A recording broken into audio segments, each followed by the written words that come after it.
साथियों नमस्कार। आज की जो क्लास रहने वाली है वो है डिफेंस टेक्नोलॉजी या रक्षा तकनीकी पर। रक्षा तकनीकी या डिफेंस टेक्नोलॉजी के अंतर्गत हम जिन बिंदुओं पर बात करेंगे वो है भारत में किस प्रकार से मिसाइल्स का जो डेवलपमेंट है उसका प्रोग्राम स्टार्ट होता है, कौन कौन सी प्रमुख मिसाइलों का भारत में डेवलपमेंट किया गया है और साथ ही साथ मिसाइल की टेक्नोलॉजी या वो कौन सा सिद्धांत होता है जिस पर मिसाइल कार्य करती है। इन सभी पर हम क्या करने वाले हैं, बात करने वाले हैं। तो आइए बिना किसी देरी के क्लास को स्टार्ट करते हैं और सबसे पहले मिसाइल की टेक्नोलॉजी के बारे में हम बात करते हैं कि मिसाइल किस तकनीकी से अपना कार्य करती है। मिसाइल की यदि हम बात करें तो हम देखेंगे कि मिसाइल जो है उसे उसे क्या कह दिया जाता है, गाइडेड व्हीकल भी कह दिया जाता है। अब गाइडेड व्हीकल क्यों कह दिया जाता है मिसाइल को? क्योंकि मिसाइल का जो पथ है वो पूर्व निर्धारित होता है, यानी कौन सी मिसाइल किस पथ पर जाकर किस टारगेट को भेदेगी वो पहले से निर्धारित होता है। इसी कारण मिसाइल को क्या क्या नाम दिया जाता है, गाइडेड व्हीकल भी क्या किया जाता है, नाम दिया जाता है। पहली चीज। दूसरी चीज, इस निश्चित पथ पर मिसाइल को गमन करने के लिए एक व्हीकल की आवश्यकता होती है, एक वाहक की आवश्यकता होती है और वो वाहक होता है रॉकेट। तो इसका तात्पर्य क्या हुआ कि मिसाइल ऐसा नहीं है कि स्वयं गति करती हुई ही टारगेट या लक्ष्य तक पहुंच जाती है, उसके लिए उसे एक व्हीकल की जरूरत होती है या रॉकेट की जरूरत होती है। तो मिसाइल के अंतर्गत, मिसाइल टेक्नोलॉजी या डिफेंस टेक्नोलॉजी के अंतर्गत न केवल हम मिसाइल अपितु उनके लॉन्च व्हीकल का भी क्या करने वाले हैं, अध्ययन करने वाले हैं।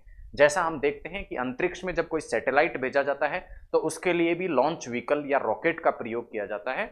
उसी तरह मिसाइल को भी जब दागा जाता है तो मिसाइल को दागने के लिए किसका प्रयोग किया जाता है, रॉकेट का प्रयोग किया जाता है। तो आप देख पा रहे हैं यहाँ चित्र में, इस प्रकार ये जो मिसाइल है, इस मिसाइल को दागने के लिए एक वाहक या रॉकेट का प्रयोग किया जाता है और जब ये मिसाइल अपने लक्ष्य तक पहुंचती है उस समय रॉकेट क्या करता है, अलग हो जाता है और इस मिसाइल को अपने लक्ष्य तक पहुंचने देता है।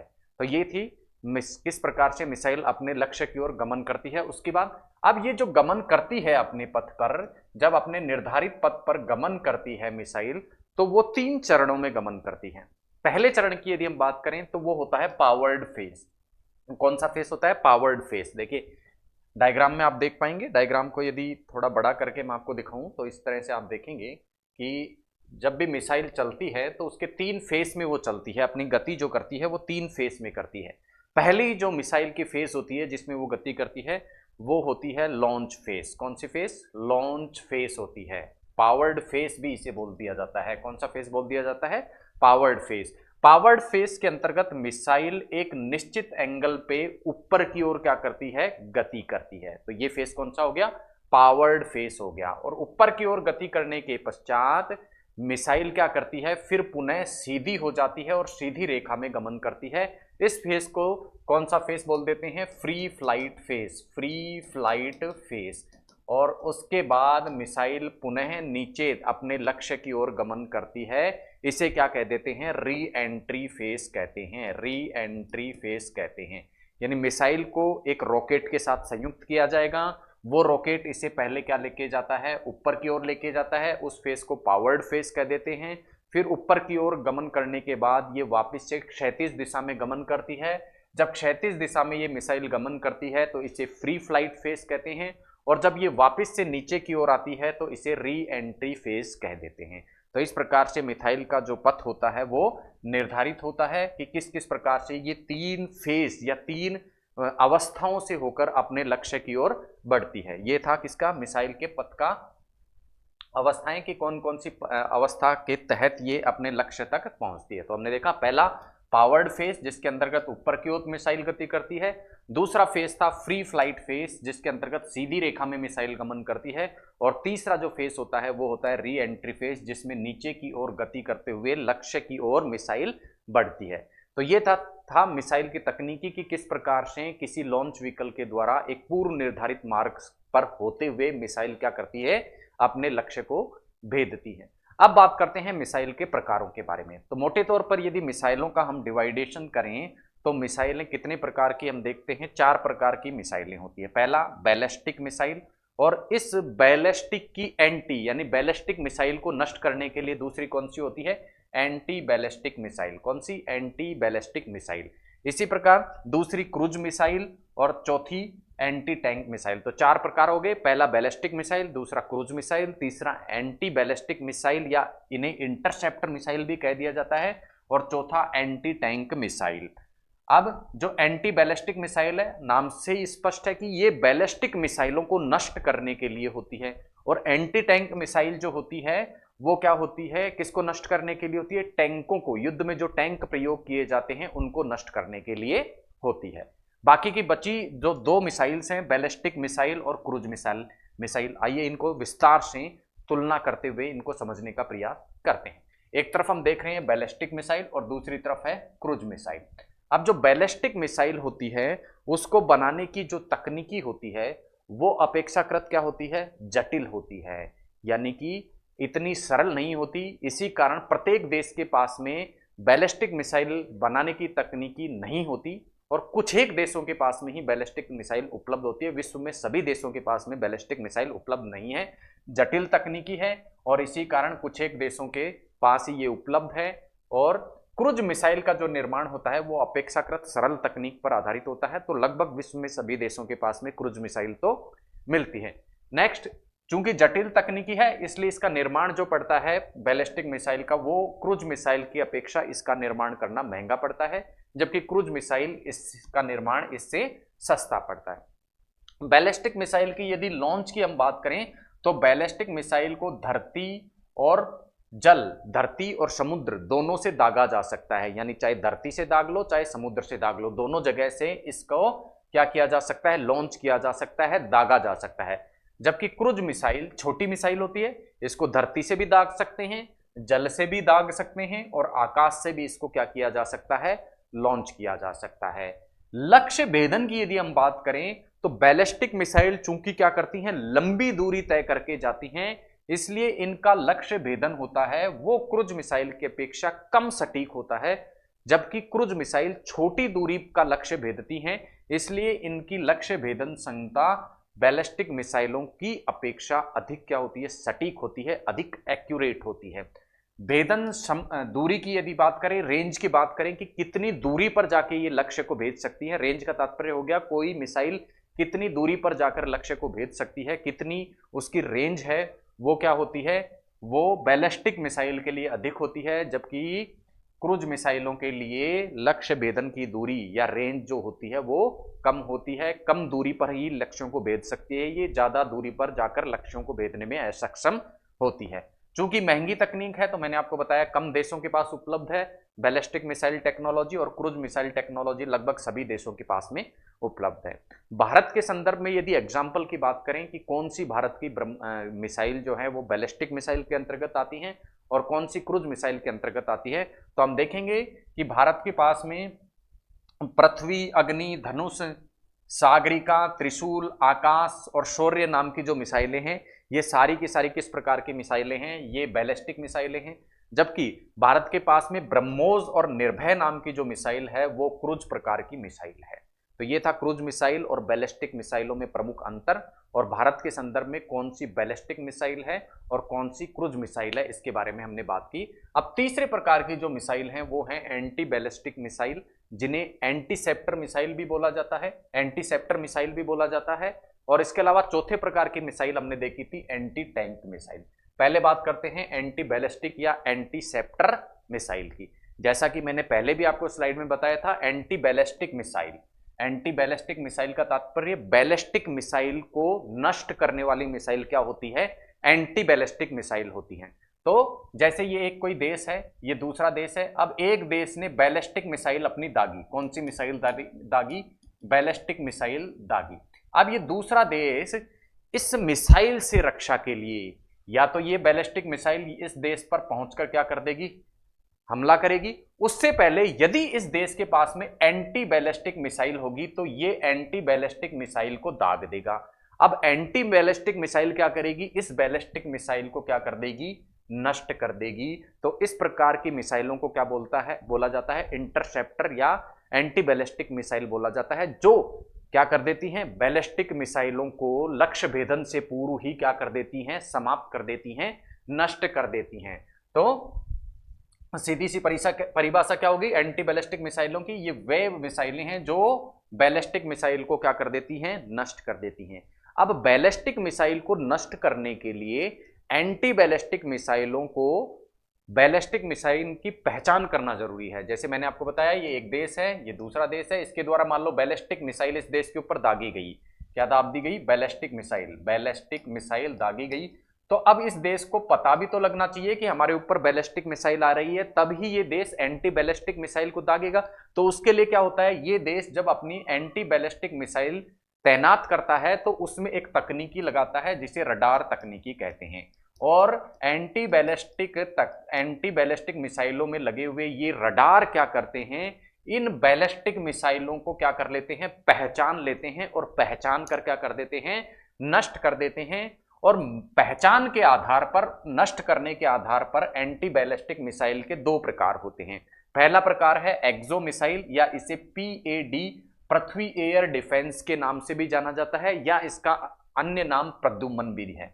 अब ये क्या होती है, ये ऐसी मिसाइल, ऐसी एंटी बैलिस्टिक मिसाइल होती हैं। देखिए बैलिस्टिक मिसाइल आई, ये एक देश, ये दूसरा देश, बैलिस्टिक मिसाइल आई, अब ये क्या है, ये दूसरा देश है। ये यदि इस बैलिस्टिक मिसाइल को इस देश द्वारा छोड़ी गई एंटी बैलिस्टिक मिसाइल, ये बैलिस्टिक मिसाइल, अब ये क्या करे, वातावरण में प्रवेश करने से पहले ही, वातावरण में, जैसा मैंने आपको बताया बैलिस्टिक मिसाइल क्या करेगी, पहले पावर फेज में जाएगी, फिर फ्री फ्लाइट, और फिर री एंट्री करेगी।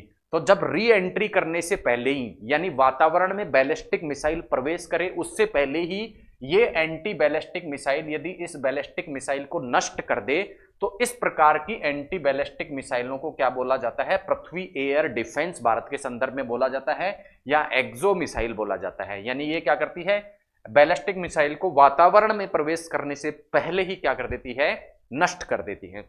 दूसरे प्रकार की मिसाइल है इनो मिसाइल, या इसका नाम दिया गया है भारत के संदर्भ में अग्नि एयर डिफेंस मिसाइल या अश्विन मिसाइल। चूंकि भारत के संदर्भ में पृथ्वी और अग्नि दोनों क्या है, बैलिस्टिक मिसाइल हैं, तो उन्हीं के संदर्भ में एंटी बैलिस्टिक मिसाइलों का नाम क्या दे दिया गया, अग्नि एयर डिफेंस और पृथ्वी एयर डिफेंस।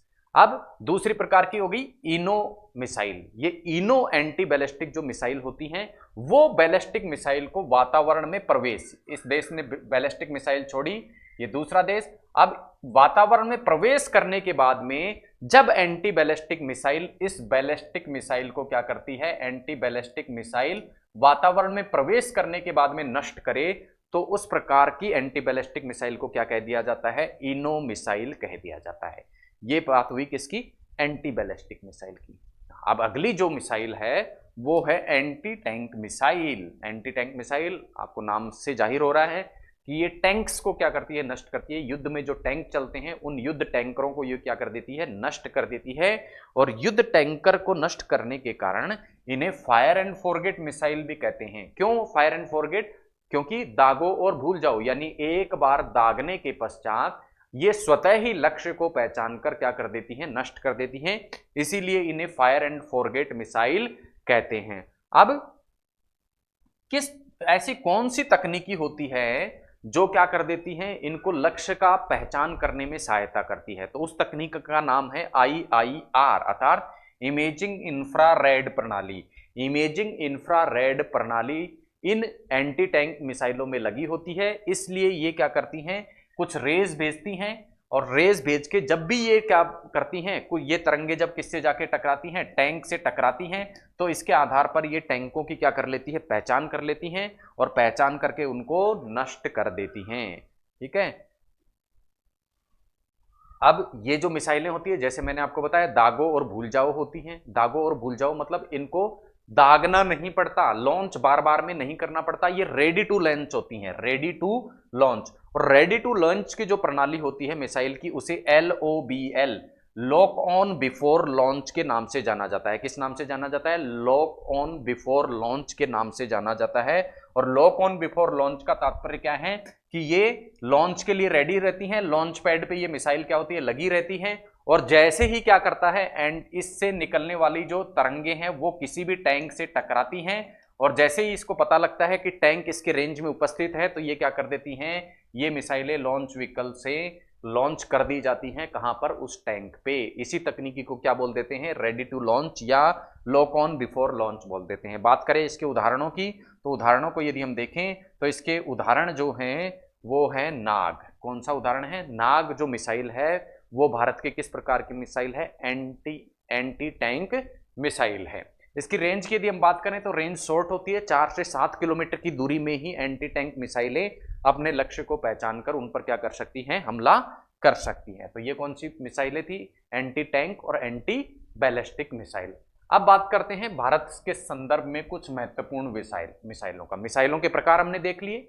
प्रकारों को देखने के बाद हम बात करेंगे इन प्रकारों में से कौन कौन सी जो मिसाइलें हैं वो भारत में निर्मित की गई, उनकी रेंज क्या होती है, उनकी विशेषताएं क्या होती है। तो आइए देखते हैं कौन कौन सी इस प्रकार की मिसाइलें भारत में विकसित की गई, क्या क्या उनकी विशेषताएं हैं। सबसे पहले बात करते हैं पृथ्वी मिसाइल की। ठीक है, पृथ्वी मिसाइल जो है वो तो इसका धरातलीय संस्करण है, और नौसेना जब काम में लेती है पृथ्वी मिसाइल को तो उसे उसका नेवी संस्करण कह देते हैं, और उस नेवी संस्करण का नाम क्या है? धनुष। यानी पृथ्वी और धनुष एक ही प्रकार की मिसाइलें हैं। जब उसको नेवी काम में लेती है तो उसको क्या कह दिया जाता है? धनुष कह दिया जाता है।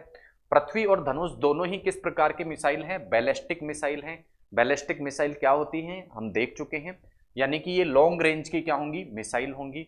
और ये किस प्रकार से काम करती हैं? सरफेस टू सरफेस, यानी धरातल से ही इन्हें दागा जाएगा, और जो लक्ष्य ये भेदेंगी वो भी शत्रु देश के धरातल पर ही होगा। यानी सरफेस टू सरफेस इनकी क्या की जाती है? लॉन्चिंग की जाती है। रेंज की बात करें तो इसकी रेंज होती है 150 से लेकर 300 किलोमीटर।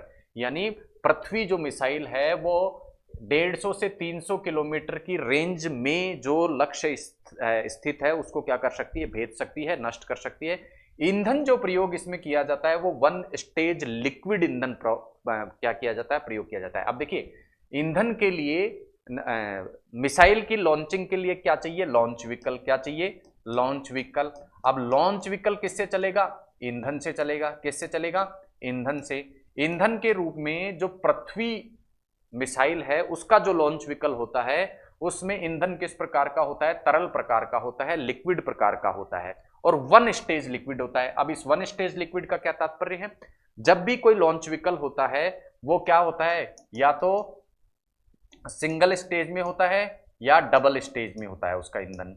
सिंगल स्टेज का मतलब या तो ठोस ईंधन हो या तरल रूप में हो ईंधन, जबकि डबल स्टेज का मतलब है कि दो प्रकार के ईंधन हो। दो प्रकार के ईंधन हो, ठोस भी हो और तरल भी हो, तो उसको क्या बोल देते हैं? डबल स्टेज ईंधन बोल देते हैं। तो इसका ईंधन कौन सा है? वन स्टेज लिक्विड ईंधन है।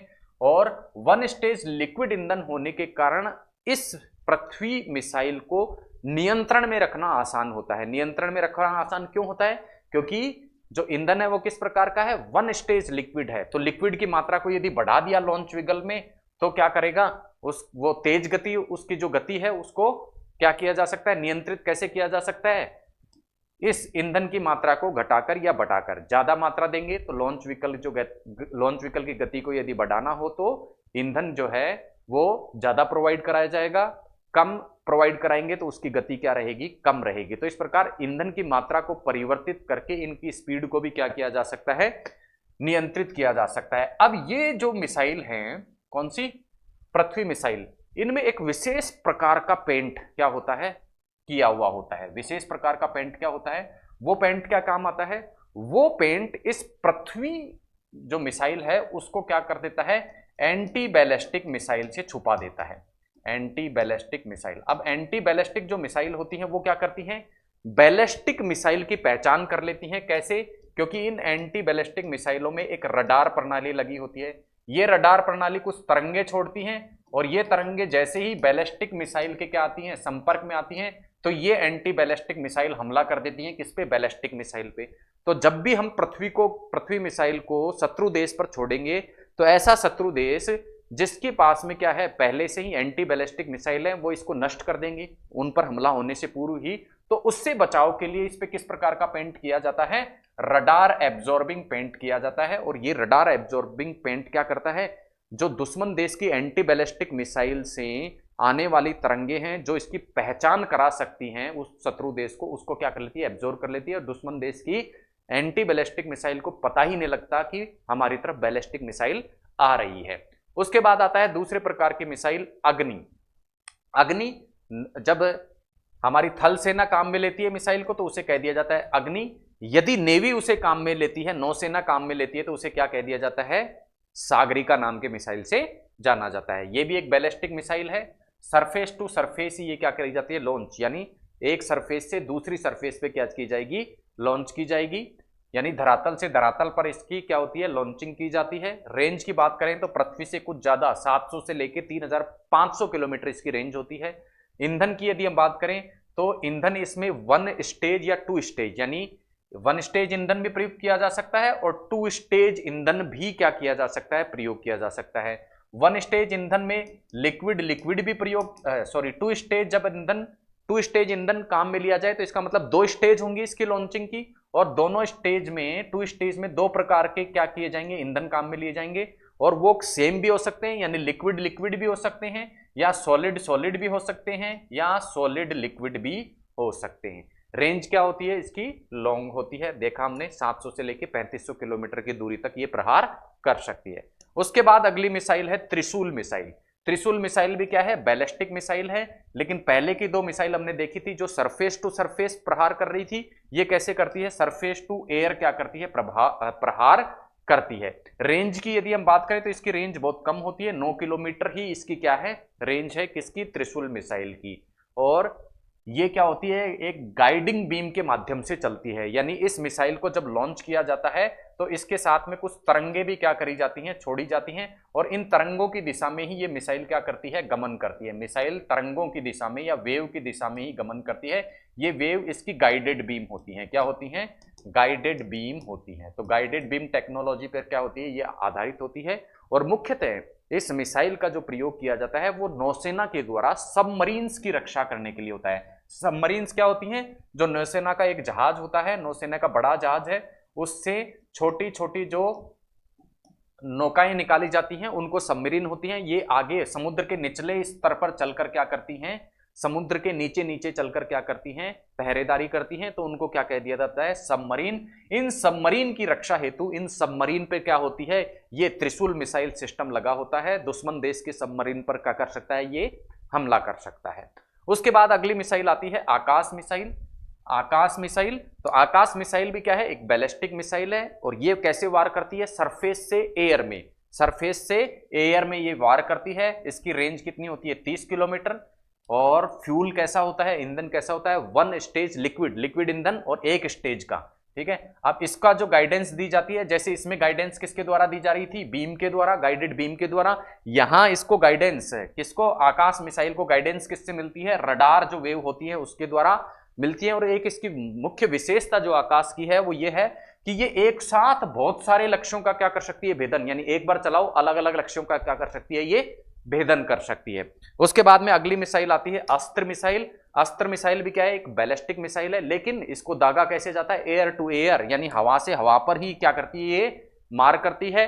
80 किलोमीटर इसकी रेंज होती है, और विजुअल रेंज से क्या होती है? ये बाहर भी, यानी विजुअल रेंज का मतलब ऐसी दूरी जो आंखों से दिखती है उससे बाहर जाकर भी क्या कर सकती है? ये वार कर सकती है, और ये किसी प्रकार से गाइडेड नहीं होती है। जबकि हमने देखा था ये त्रिशूल और आकाश को हमने देखा था कि ये क्या होती है? गाइडेड मिसाइल होती हैं। एक को गाइडेड बीम करती हैं और एक को रडार गाइड करता है, जबकि ये जो होती है अस्त्र मिसाइल, ये किसी प्रकार की गाइडेंस से नहीं चलती। इनको सीधा लॉन्च किया जाता है बिना गाइडेड वेव्स के। उसके बाद आती है शौर्य मिसाइल।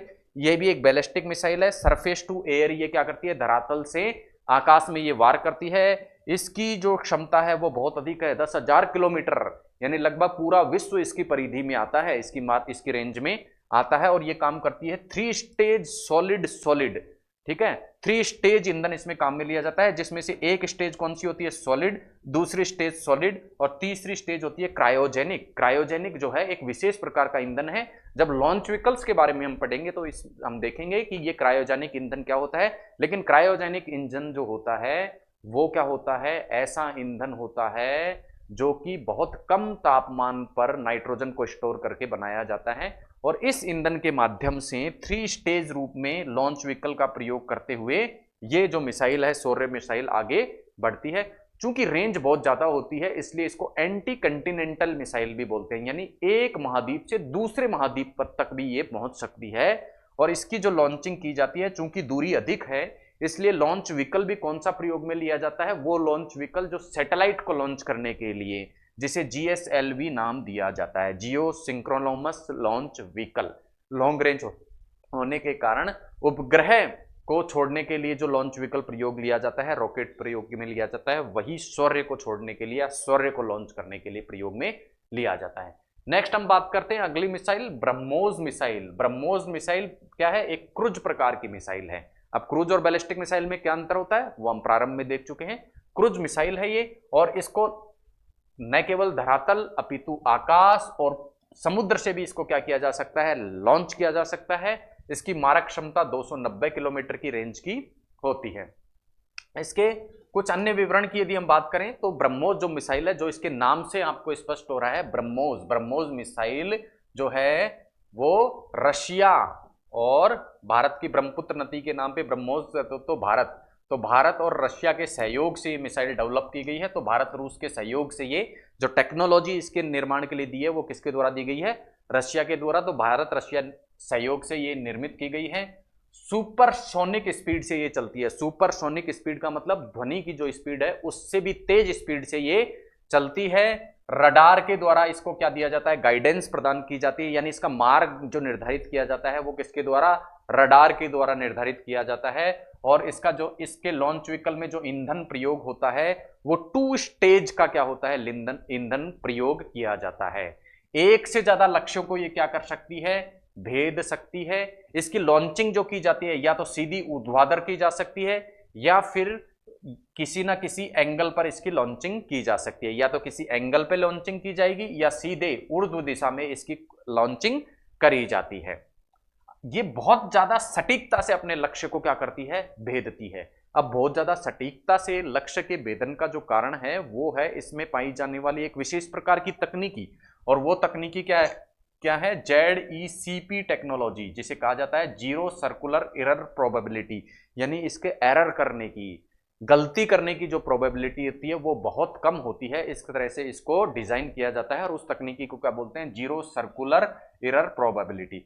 और साथ ही साथ ये जो ब्रह्मोस मिसाइल है उसमें स्टील्थ टेक्नोलॉजी लगी होती है। स्टील्थ टेक्नोलॉजी ऐसी टेक्नोलॉजी है जो रडार को चकमा दे देती है, यानी जब ये ब्रह्मोस मिसाइल आएगी तो रडार को सिग्नल क्या देगी, गलत प्रकार की सिग्नल देगी। तो इसकी पोजीशन यहां मान लो ए बिंदु पे होगी, तो ये इस प्रकार से सिग्नल रडार को प्रदान करेगी, दुश्मन देश के रडार को, कि इसकी पोजीशन उसे बी जगह बताए। तो इसी टेक्नोलॉजी को स्टील्थ टेक्नोलॉजी, यानी रडार को चकमा दे देना, रडार को चकमा देने की तकनीकी युक्त होती है ब्रह्मोस मिसाइल। उसके बाद में अगली मिसाइल आती है निर्भय मिसाइल। ये भी एक क्रूज मिसाइल है, धरातल से भी, हवा से भी और समुद्र से भी इसे दागा जा सकता है। इसकी जो रेंज होती है वो ब्रह्मोस की अपेक्षा ज्यादा होती है, 1000 किलोमीटर होती है, और स्वदेशी रूप से ये भारत में ही निर्मित की गई है। इसकी स्पीड सबसोनिक होती है।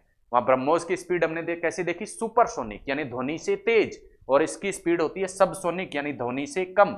ये भी रडार के द्वारा अपना पथ निर्धारित करती है। 2 स्टेज लॉन्च व्हीकल का इसमें प्रयोग किया जाता है, और ये भी एक साथ एक से अधिक लक्ष्यों का क्या कर सकती है, भेदन कर सकती है।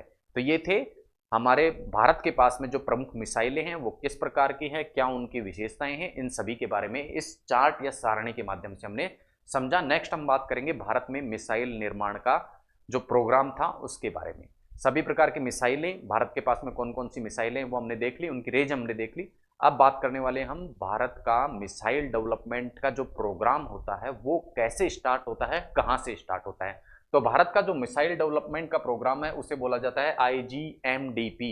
इसका तात्पर्य है integrated guided missile development programme, और इसके अंतर्गत ये तय हुआ था, इस IGMDP नाम का जो प्रोग्राम बनाया गया था उसके अंतर्गत ये निश्चित किया गया था, ये तय किया गया था कि भारत स्वदेशी रूप से मिसाइल का क्या करेगा, स्वदेशी रूप से मिसाइल का निर्माण करेगा। और मिसाइल निर्माण के साथ साथ अन्य सुरक्षा के लिए जितनी भी तकनीकी हैं उन पर भारत काम करेगा और उनको विकसित करेगा। जैसे फाइबर ऑप्टिक्स पे भारत काम करेगा, सुपर कंप्यूटर के विकास के लिए भी भारत काम करेगा। तो इन्हीं उद्देश्यों के साथ में इस प्रोग्राम को IGMDP नाम के प्रोग्राम को 1983 में भारत में प्रारंभ किया गया था। और इस किसके नेतृत्व में प्रारंभ किया गया था? APJ अब्दुल कलाम के नेतृत्व में इस प्रोग्राम को स्टार्ट किया गया था। इसीलिए APJ अब्दुल कलाम को भारत का मिसाइल मैन भी कहा जाता है, क्योंकि स्वदेशी रूप से मिसाइल डेवलपमेंट का जो प्रोग्राम स्टार्ट किया गया था वो उन्हीं के द्वारा किया गया था। और इस प्रोग्राम के अंतर्गत क्या क्या लक्ष्य रखे गए उनकी यदि हम बात करें तो पॉइंट वाइज हम देखें तो पहला लक्ष्य रखा गया कि शॉर्ट रेंज की जो मिसाइल हैं उनको स्वदेशी रूप से विकसित किया जाएगा, यानी कम दूरी लक्ष्य भेदन वाली मिसाइलों को विकसित किया जाएगा जो कि सरफेस टू सरफेस क्या करती हैं, चल सकती हैं, सरफेस टू सरफेस वार कर सकती हैं। दूसरे चरण में इंटरमीडिएट रेंज यानी मध्यम दूरी के लक्ष्य को भेदन करने के लिए मिसाइलों का क्या किया जाएगा, डेवलपमेंट किया जाएगा। उसके बाद short range surface to air, यानी पहले चरण में सरफेस टू सरफेस वार करने वाली मिसाइलों का क्या किया जाएगा, विकास किया जाएगा। फिर उनके विकास के बाद में सरफेस टू एयर मार करने वाली मिसाइलों का क्या किया जाएगा, निर्माण किया जाएगा। और उसके बाद में पहले हमने शॉर्ट रेंज की बात की, फिर उसके बाद में इंटरमीडिएट रेंज की ऐसी यानी मध्यम दूरी का लक्ष्य भेदन करने वाली मिसाइलों का निर्माण किया जाएगा जो सरफेस से एयर पे क्या कर सके, हमला कर सके। उसके बाद एंटी टैंक मिसाइलों का क्या किया जाएगा, निर्माण किया जाएगा। इस प्रकार के लक्ष्य कुछ इस प्रोग्राम के तहत क्या हुए, निर्धारित हुए। लेकिन इस प्रोग्राम से पूर्व भी भारत द्वारा इस दिशा में क्या किए गए थे, कुछ प्रयास किए गए थे। और ऐसे प्रयास सबसे पहले जो स्टार्ट किए गए थे वो 1958 में आजादी के कुछ समय पश्चात ही क्या कर दिए गए थे, स्टार्ट कर दिए गए थे। 1958 में एक टीम बनाई गई जिसे स्पेशल वीपन डेवलपमेंट टीम कहा गया था। इसके द्वारा मिसाइल निर्माण की दिशा में क्या किए गए, प्रयास चालू किए गए। और इसी दिशा में एक लेबोरेटरी स्थापित की गई जिसका नाम था DRDL, जिसे जाना गया defence research and development laboratory के नाम से। और इसको क्या करना था, एंटी टैंक मिसाइल का क्या करना था, निर्माण करना था। उसके बाद में एक प्रोजेक्ट वेलिएंट नाम से एक प्रोजेक्ट चलाया गया जिसके तहत निर्धारित किया गया कि लॉन्ग रेंज बैलिस्टिक मिसाइलों का निर्माण किया जाएगा। उसके बाद नेक्स्ट प्रोग्राम जो चलाया गया वो प्रोजेक्ट डेविल चलाया गया जो सरफेस टू एयर मिसाइल के निर्माण के लिए चलाया गया। तो इस प्रकार से कुछ प्रोग्राम चलाए गए और इन सभी प्रोग्रामों की जो परिणति होती है वो इस प्रोग्राम में होती है IGMDP के रूप में 1983 में। यानी इससे पहले भी कुछ प्रोग्राम चलाए गए लेकिन सबसे सफल जो स्वदेशी रूप से मिसाइल डेवलपमेंट करने का प्रोग्राम था वो 1983 में स्टार्ट किया गया। नेक्स्ट हम बात करते हैं DRDO की। डिफेंस टेक्नोलॉजी की यदि हम बात करें तो डिफेंस टेक्नोलॉजी से जुड़ा हुआ भारत का सबसे प्रमुख संस्थान है DRDO, जिसका तात्पर्य है defence research and development organisation. Defence research and development organisation का निर्माण का जो विचार है वो मिसाइलों के निर्माण के साथ में जुड़ा हुआ है और 1958 में ही इस विचार का जन्म हो गया था। और 1958 में कुछ संस्थाओं को मर्ज करके संयुक्त करके क्या बना दिया गया, DRDO का निर्माण किया गया। तो DRDO से पूर्व भी कुछ संस्थाएं मिसाइल के डेवलपमेंट में लगी हुई थी, लेकिन 1958 में उन सभी संस्थाओं को मर्ज करके एक नई संस्था DRDO बना दी गई। तो पहली इस प्रकार की संस्था थी TDE, क्या नाम था उसका, TDE टेक्निकल डेवलपमेंट एस्टैब्लिशमेंट। उसके बाद DTDP directorate of technical development and production. Next थी DSO डिफेंस साइंस ऑर्गेनाइजेशन। इन तीनों संस्थाओं को मर्ज करके 1958 में किस में बदल दिया गया, DRDO में बदल दिया गया। और DRDO को किस प्रकार की जिम्मेदारी दी गई कि DRDO को क्या काम करना है, रक्षा उपकरण, डिफेंस से संबंधित उपकरण बनाने हैं, उससे संबंधित इलेक्ट्रॉनिक्स, इंजीनियरिंग, कंप्यूटिंग के क्षेत्र में काम करना है, कृषि तकनीकी के क्षेत्र में काम करना है, लाइफ साइंसेस के क्षेत्र में भी काम करना है। तो DRDO का जो प्रारंभ हुआ था वो तो डिफेंस टेक्नोलॉजी के विकास के साथ में हुआ था, लेकिन कुछ अन्य वैज्ञानिक विकास के क्षेत्र में भी DRDO जो क्या है योगदान देता है। जैसे कृषि क्षेत्र में, जीव विज्ञान के क्षेत्र में भी DRDO द्वारा कुछ तकनीकियों का क्या किया जाता है, विकास किया जाता है। अब DRDO के अंतर्गत कुछ लैब्स की स्थापना अलग अलग क्षेत्रों के संदर्भ में की गई है। उन प्रमुख लैब्स की यदि हम बात करें तो DRDO की जो मुख्य लैब्स है, जो मुख्य लेबोरेटरी स्थित है वो कौन कौन सी हैं और कहाँ कहाँ हैं उसके आइए हम देखते हैं। तो सबसे पहले इस प्रकार की लेबोरेटरी है एरोनॉटिक्स डेवलपमेंट एस्टैब्लिशमेंट नाम से, जो कि बेंगलोर में स्थित है। दूसरी इस प्रकार की जो लेबोरेटरी है वो है combat vehicle research and development establishment, जो कि कॉम्बैक्ट यानी हल्के वाहन बनाता है। कहाँ स्थित है ये, चेन्नई में स्थित है। इसी प्रकार अगली है advance numerical research and analysis group, जिसे अनुराग के नाम से शॉर्ट में जाना जाता है, और ये हैदराबाद में स्थित है। इसके अलावा defence institute of physiology and allied sciences, जिसे दीपस के नाम से भी जाना जाता है शॉर्ट में, वो दिल्ली में स्थित है। और डिफेंस मेट्रोलॉजिकल रिसर्च लेबोरेटरी जो कि हैदराबाद में स्थित है। अलग अलग डीआरडीओ की लेबोरेटरी हैं जो कि अलग अलग विज्ञान के क्षेत्र के जो अलग अलग आयाम हैं उन पर अपना काम करती हैं। तो ये थी आज की हमारी क्लास, जिसमें हमने भारत की रक्षा तकनीकी और उसमें भी विशेष रूप से मिसाइल तकनीकी के बारे में बात की। तो इसी के साथ आज की जो हमारी क्लास होती है इन सभी बिंदुओं की चर्चा के साथ में समाप्त होती है। मिलते हैं अगली क्लास में एक नए टॉपिक के साथ में, तब तक के लिए धन्यवाद। जय हिंद।